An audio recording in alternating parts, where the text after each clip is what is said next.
آج انشاءاللہ الکریم ذکر خیر ہوگا اللہ کے نبی حضرت سیدنا اسماعیل علیہ السلام کا۔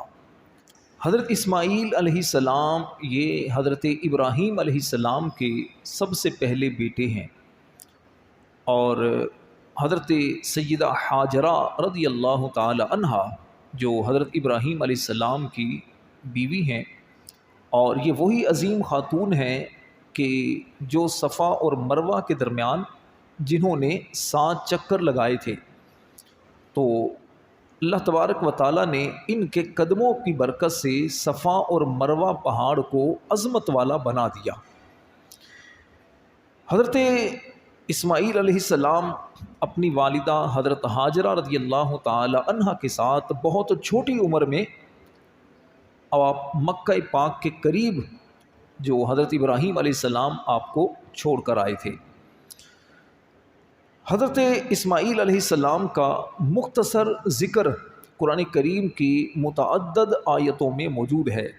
سورہ بقرہ، سورہ انعام، سورہ مریم، سورہ صافات، سورہ صاد، سورہ انبیاء اور دیگر سورتوں کے اندر آپ کا مبارک ذکر موجود ہے۔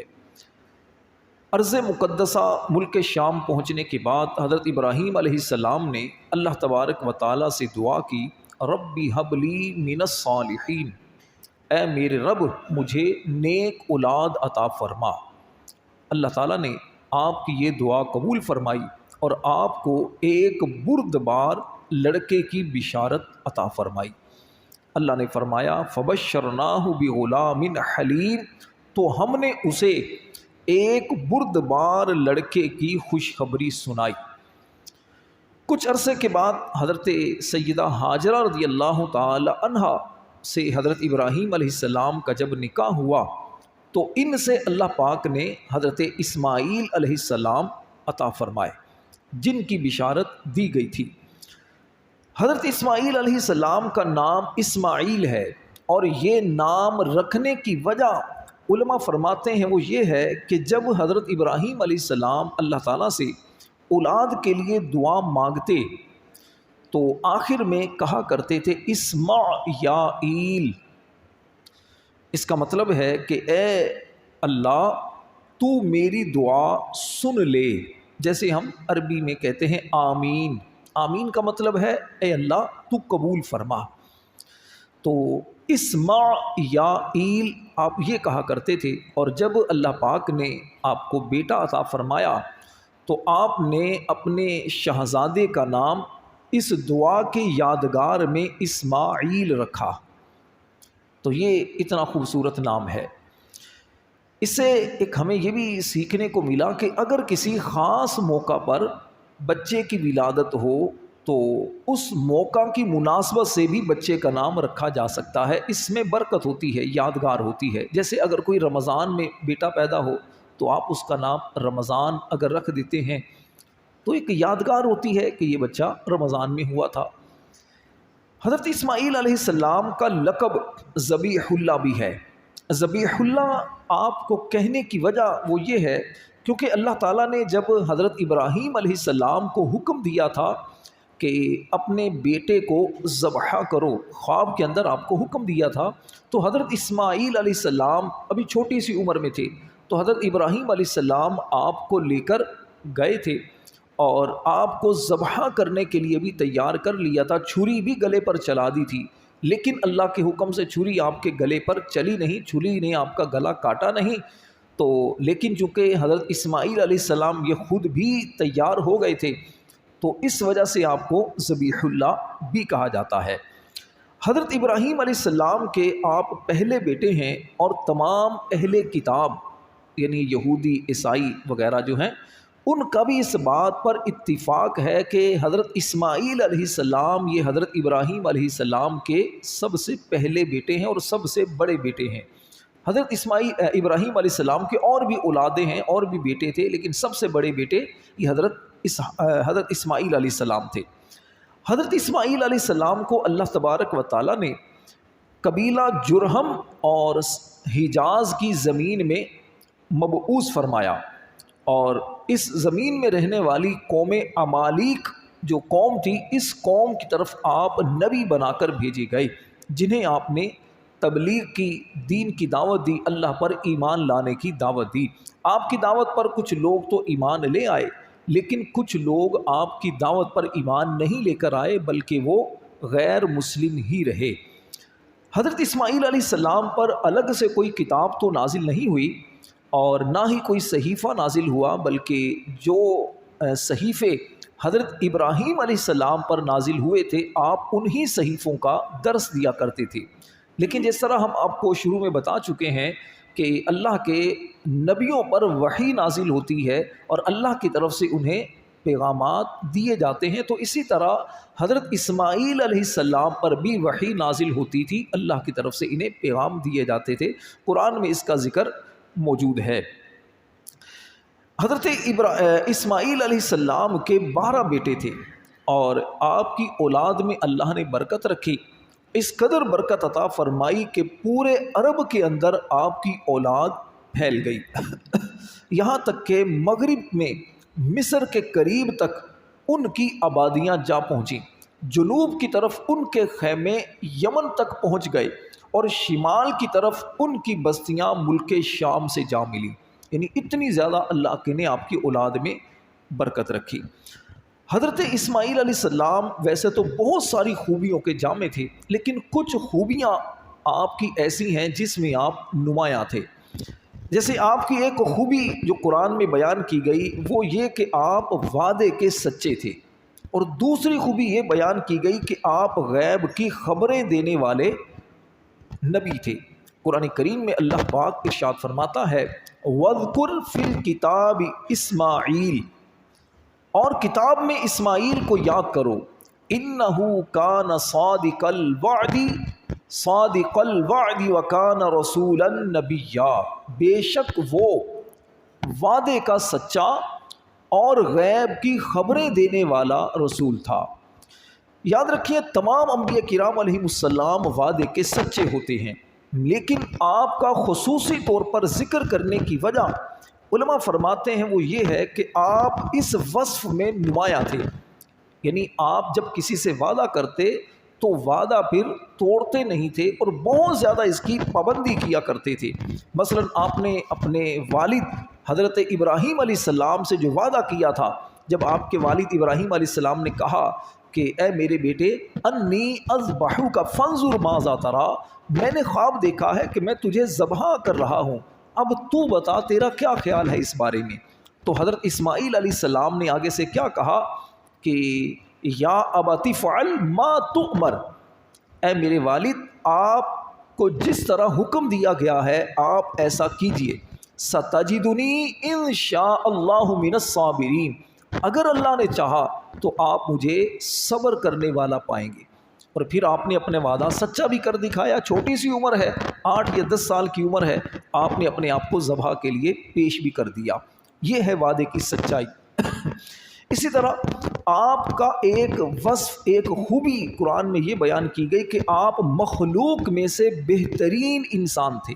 اللہ کا ہر نبی ہی بہترین ہوتا ہے، لیکن کچھ نبیوں کی خصوصیات الگ الگ ہوتی ہیں۔ اللہ کریم نے فرمایا وَاذْكُرْ إِسْمَاعِيلَ وَالْيَسَعَ وَذَا الْكِفْلِ وَكُلٌّ مِّنَ الْأَخْيَارِ، اور اسماعیل اور یسع اور ذوالکفل کو یاد کرو، اور سب بہترین لوگ ہیں۔ یہ تینوں اللہ کے نبی ہیں، حضرت اسماعیل، حضرت الیسع اور حضرت ذوالکفل علیہ السلام۔ آپ کی ایک خوبی اللہ پاک نے قرآن میں یہ بیان فرمائی کہ آپ اللہ پاک کے بڑے پسندیدہ بندے تھے، اللہ کے پیارے بندے تھے، اور صبر و استقلال کے ساتھ اللہ پاک کی بارگاہ میں عبادات کیا کرتے تھے۔ اللہ فرماتا ہے وَكَانَ عِندَ رَبِّهِ مَرْضِيًّا، اور وہ اپنے رب کے ہاں بڑا پسندیدہ بندہ تھا۔ ایک خوبی آپ کی یہ بیان کی گئی کہ آپ علیہ السلام صابرین کے اعلیٰ ترین گروہ میں داخل تھے۔ یعنی ایک تو نارمل صبر ہوتا ہے اور ایک ہوتا ہے بڑی بڑی مصیبتوں پر بھی مسکرانا، صبر کرنا، یہ آپ کا نمایاں وصف تھا۔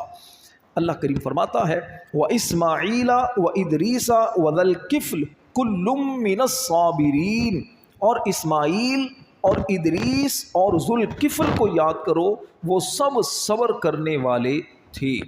اللہ تعالیٰ نے آپ پر بہت سارے انعامات و اکرامات فرمائے۔ سب سے بڑا انعام یہ کہ اللہ نے آپ کو اپنا نبی بنایا، اور اس کے ساتھ ساتھ اللہ تعالیٰ نے آپ کو اپنی خاص رحمت میں داخل کیا، اور اپنے چنے ہوئے جو اللہ کے قرب کے لائق بندے ہیں ان میں بھی آپ کو شامل فرمایا۔ اللہ فرماتا ہے وَأَدْخَلْنَاهُمْ فِي رَحْمَتِنَا إِنَّهُمْ مِنَ الصَّالِحِينَ، اور انہیں ہم نے اپنی رحمت میں داخل فرمایا، بے شک وہ ہمارے قرب خاص کے لائق بندوں میں سے ہیں۔ اسی طرح اللہ تعالیٰ نے آپ کو آپ کے جہان والوں میں سب پر فضیلت عطا فرمائی، یعنی آپ کے جو دنیا میں تشریف فرماتے اس وقت سب جہان والوں پر اللہ نے آپ کو اور آپ کے ساتھ اور جو 2-3 نبی تھے ان کو فضیلت عطا فرمائی۔ اللہ فرماتا ہے وَإِسْمَاعِيلَ وَالْيَسَعَ وَيُونُسَ وَلُوطَ وَكُلًّا فَضَّلْنَا عَلَى الْعَالَمِينَ، اور اسماعیل اور یسع اور یونس اور لوط کو ہدایت دی، اور ہم نے سب کو تمام جہان والوں پر فضیلت عطا فرمائی۔ اللہ کا نبی جب دنیا میں تشریف فرما ہوتے تھے تو اپنے جہان والوں میں سب سے زیادہ یہ فضیلت والے لوگ تھے، جبھی اللہ نے ان کو نبوت کے لیے چنا۔ کوئی بندہ بھی روئے زمین پر اللہ کے نبی سے زیادہ فضیلت والا نہیں ہو سکتا، کیونکہ نبوت عبادت کی وجہ سے نہیں ملتی، نبوت رب تعالیٰ کی عطا ہے، اللہ جس کو چاہے عطا فرمائے۔ حضرت اسماعیل علیہ السلام کو حضرت ابراہیم علیہ السلام چھوٹی سی عمر میں مکہ مکرمہ کے پاس چھوڑ کر آئے۔ یہ واقعہ کیا ہوا مختصر طور پر عرض کرتا ہوں۔ واقعہ یہ ہوا کہ حضرت ابراہیم علیہ السلام کی جو پہلی بیوی تھی حضرت سارہ رضی اللہ تعالیٰ عنہا، کچھ عرصہ گزرنے کے بعد ان کے اولاد نہیں ہوئی، تو اب حضرت سارہ رضی اللہ تعالیٰ عنہا نے جب دیکھا، پھر دوسری شادی ہوئی حضرت ہاجرہ رضی اللہ تعالیٰ عنہ سے، اور بعض روایات میں یہ بھی ہے کہ حضرت سارہ کی کنیز تھی حضرت ہاجرہ، جو آپ نے حضرت ابراہیم علیہ السلام کو پیش کی تھی، تو حضرت ابراہیم علیہ السلام نے پھر ان سے نکاح کیا تھا۔ حضرت ہاجرہ رضی اللہ تعالیٰ عنہ کے اب جب بیٹا پیدا ہوا تو اب دونوں سوتنے تھیں، تو فطری طور پر عورتوں کے دل کے اندر یہ بات آتی ہے کہ اس کے اولاد ہو گئی، میں پہلی ہوں، میرے ہاں اولاد نہیں ہوئی، اور اللہ تعالیٰ نے ان کے دل میں یہ بات ڈالی حضرت سارہ کے، تو اب انہوں نے حضرت ابراہیم سے کہا کہ آپ ایسا کریں، حضرت ہاجرہ کو مجھ سے دور لے جائیں، مجھ سے دور لے جائیں۔ تو اب حضرت ابراہیم علیہ السلام اپنے بیٹے اسماعیل علیہ السلام کو لے کر آپ اس جگہ پر آئے جہاں پر آج خانہ کعبہ ہے۔ خانہ کعبہ کے قریب ایک بہت بڑا درخت تھا، اس درخت کے سائے میں حضرت ابراہیم علیہ السلام نے اپنی بیوی اور اپنے بیٹے کو چھوڑا، اور ایک چھاگل کے اندر پانی تھا، مشک کے اندر پانی تھا، کچھ کھجوریں تھیں، وہ ان کو دے دی۔ جب حضرت ابراہیم علیہ السلام واپس جانے لگے تو بی بی ہاجرہ نے کہا کہ آپ جا رہے ہیں، ہمیں کس کے آسرے پر چھوڑ کر جا رہے ہیں، کیوں چھوڑ کر جا رہے ہیں؟ حضرت ابراہیم علیہ السلام نے کوئی بھی جواب نہیں دیا۔ حضرت ہاجرہ نے کہا اتنا بتا دیں کہ کیا آپ ہمیں اپنی مرضی سے چھوڑ کر جا رہے ہیں یا اللہ کے حکم سے چھوڑ کر جا رہے ہیں؟ حضرت ابراہیم علیہ السلام نے فرمایا کہ میں تمہیں اللہ کے حکم سے چھوڑ کر جا رہا ہوں۔ حضرت ہاجرہ نے فرمایا کہ اگر اللہ کے حکم سے چھوڑ کر جا رہے ہیں تو پھر آپ جائیے، انشاءاللہ اللہ پاک ہمیں ضائع نہیں فرمائے گا۔ اللہ کی ذات پر ایسا یقین اور ایسا توکل اور ایسا بھروسہ تھا حضرت ہاجرہ کا۔ حضرت ابراہیم علیہ السلام وہاں سے چلے گئے، اور جب دور چلے گئے تو پھر آپ نے اللہ سے دعا کی، مکہ کے آباد ہونے کی، اور اپنے گھر والوں کے لیے دعا کی کہ یا اللہ میرے بچوں کی حفاظت فرما۔ حضرت ابراہیم علیہ السلام چلے گئے تو بی بی ہاجرہ اپنے بیٹے اسماعیل علیہ السلام کے پاس آ گئی۔ اسماعیل علیہ السلام ابھی دودھ پیتے تھے ماں کا، جب پیاس لگتی، اوپر آسمان کھلا آسمان ہے، دھوپ تپتا ہوا صحرا ہے، صرف ایک درخت کا سایہ ہے، تو اب پیاس کی شدت محسوس ہوتی، پانی پی لیتی، دودھ اپنے بیٹے کو پلا دیتی۔ کچھ وقت تو اس طرح گزرتا رہا، پانی بھی ختم ہو گیا، جب پانی ختم ہوا تو دودھ آنا بھی بند ہو گیا۔ اب اسماعیل علیہ السلام کی زبان پیاس سے حلق خشک ہو گئی اور یہ باہر آنے لگی۔ بی بی حاجرہ بھی پریشان ہو گئی کہ اب کیا ہوگا۔ بہرحال حضرت بی بی حاجرہ نے کیا کیا کہ آپ پہلے صفا پہاڑ کی طرف گئیں۔ صفا پہاڑ کی طرف جب گئیں تو اونچائی کی طرف گئیں، دیکھا کچھ نظر نہ آیا۔ اس کے بعد پھر واپس آئیں، اپنے بیٹے کو دیکھا، پھر آپ دوڑتی دوڑتی مروہ پہاڑ کی طرف گئیں، وہاں اونچائی کی طرف دیکھا کچھ نظر نہ آیا۔ اس طرح آپ نے 7 چکر لگائے۔ 7 چکر لگائے تو پھر اللہ تبارک و تعالیٰ کے حکم سے جس جگہ حضرت اسماعیل علیہ السلام تھے، 2 روایتیں ہیں۔ ایک تو یہ ہے کہ حضرت جبریل علیہ السلام وہاں پر آئے اور انہوں نے اپنا پر وہاں پر مارا تو اس سے چشمہ جاری ہو گیا جس سے پانی نکلنے لگا۔ اور ایک روایت یہ ہے کہ حضرت اسماعیل علیہ السلام نے وہاں ایڑیاں ماری جس سے پانی کا چشمہ جاری ہو گیا۔ پھر حضرت ابراہیم حضرت حاجرہ رضی اللہ تعالی عنہ نے جب دیکھا تو اللہ کا شکر ادا کیا، خود بھی پانی پیا، اپنے بیٹے کو دودھ پلایا، اور اس کے بعد پھر پانی نکل ہی رہا تھا تو آپ نے فرمایا زم زم، یعنی رک رک، پانی رک گیا۔ آپ نے تھوڑی سی آس پاس جو مٹی تھی یا چھوٹے چھوٹے پتھروں سے اس کو روک دیا۔ پھر جب جہاں پر پانی ہوتا ہے تو وہاں پرندے بھی آتے ہیں، اب پرندوں کا آنا جانا شروع ہو گیا وہاں پر۔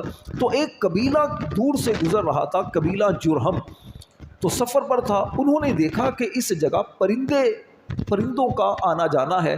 تو اب پرانے لوگ جو ہوتے تھے وہ ان چیزوں کو دیکھ کر سمجھ لیا کرتے تھے کہ یہاں پانی ہے۔ انہوں نے ایک بندے کو بھیجا تو اس نے کہا کہ جی واقعی ایک کنواں ہے اور ایک عورت اس کنویں کے پاس ہے۔ تو اس قبیلہ جرہم کے لوگوں نے حضرت بی بی حاجرہ سے وہاں اجازت لی اور پانی لیا۔ اب انہوں نے پانی لیا، پھر اس کے عوض کچھ پیسے وغیرہ کچھ راشن دیا، تو اس طرح وہاں پر وہ قبیلہ بہرحال آباد ہو گیا۔ حضرت اسماعیل علیہ السلام کی اسی قبیلے کے اندر ہی پھر شادی بھی ہوئی، اور حضرت اسماعیل علیہ السلام جب کچھ بڑے ہو گئے تھے تو اس وقت حضرت ابراہیم علیہ السلام ان کو لے کر، جب اللہ نے قربانی کا حکم دیا تھا، قربانی کے لیے لے کر گئے، اللہ نے اسماعیل علیہ السلام کو بچا لیا، اور پھر دمبا جو مینڈا آ گیا تھا جنت سے اس کی قربانی کی گئی، اور پھر یہ قربانی ہم پر بھی سنت قرار دی گئی، واجب قرار دی گئی جو صاحب استطاعت ہو۔ آج بھی جب یہ قربانی ہوتی ہے تو حضرت اسماعیل علیہ السلام کی وہ قربانی یاد آ جاتی ہے۔ اس کے علاوہ بھی بہت سارے واقعات حضرت اسماعیل علیہ السلام اور حضرت ابراہیم علیہ السلام کے ہیں۔ ایک یہ ہے کہ اللہ تعالیٰ نے حضرت ابراہیم علیہ السلام کے ساتھ ساتھ حضرت اسماعیل علیہ السلام کو بھی اس بات کی تاکید فرمائی تھی کہ خانہ کعبہ کا انتظام و انصرام سنبھالنا ہے اور اس کی صفائی ستھرائی کا خیال کرنا ہے۔ لیکن اس سے پہلے حضرت ابراہیم علیہ السلام کے ساتھ مل کر حضرت اسماعیل علیہ السلام نے خانہ کعبہ کو تعمیر کیا تھا۔ سب سے پہلے حضرت آدم علیہ السلام نے خانہ کعبہ تعمیر کیا تھا، اور پھر جب حضرت نوح علیہ السلام کی قوم پر طوفان آیا تھا تو یہ خانہ کعبہ کی عمارت کو آسمانوں پر اسی طرح اٹھا لیا گیا تھا۔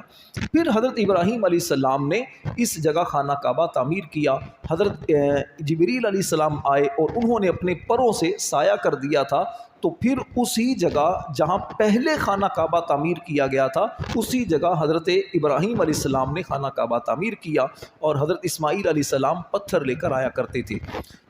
اور یہ جو حجر اسود ہے یہ بھی یہ جنت سے پتھر آیا تھا جو حضرت اسماعیل علیہ السلام یہ ایک پہاڑ کے پاس رکھا تھا، جبریل علیہ السلام نے لا کر رکھا تھا، تو یہ حجر اسود بھی نصب کیا گیا۔ جس پتھر پر کھڑے ہو کر حضرت ابراہیم علیہ السلام خانہ کعبہ کی تعمیر کر رہے تھے تو اس پتھر کو مقام ابراہیم قرآن میں فرمایا گیا، وَاتَّخِذُوا مِن مَّقَامِ إِبْرَاهِيمَ مُصَلًّى، اللہ فرماتا ہے اور ابراہیم کے کھڑے ہونے کی جگہ کو نماز کی جگہ بناؤ۔ تو یہ آج بھی وہ پتھر ہے جہاں حضرت ابراہیم علیہ السلام کے پاؤں مبارک جو ہیں اس پتھر کے اندر نقش ہو چکے ہیں۔ حضرت ابراہیم علیہ السلام اور حضرت اسماعیل علیہ السلام کی جو واقعات اور ان کے خصوصیات ہیں بہت زیادہ ہیں۔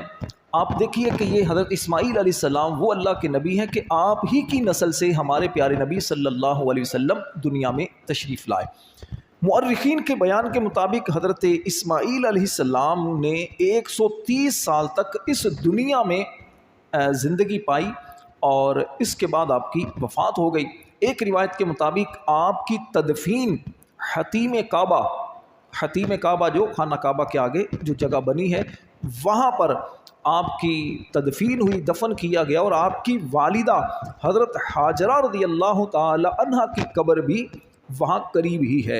اور ایک روایت کے مطابق کعبہ شریف کے قریب رکن یمانی اور رکن اسود کی درمیانی جگہ میں آپ کی تدفین ہوئی ہے۔ اللہ ہم سب کو وہ جگہیں دیکھنا نصیب فرمائے، آمین بجاہ النبی الامین صلی اللہ تعالی علیہ وآلہ وسلم۔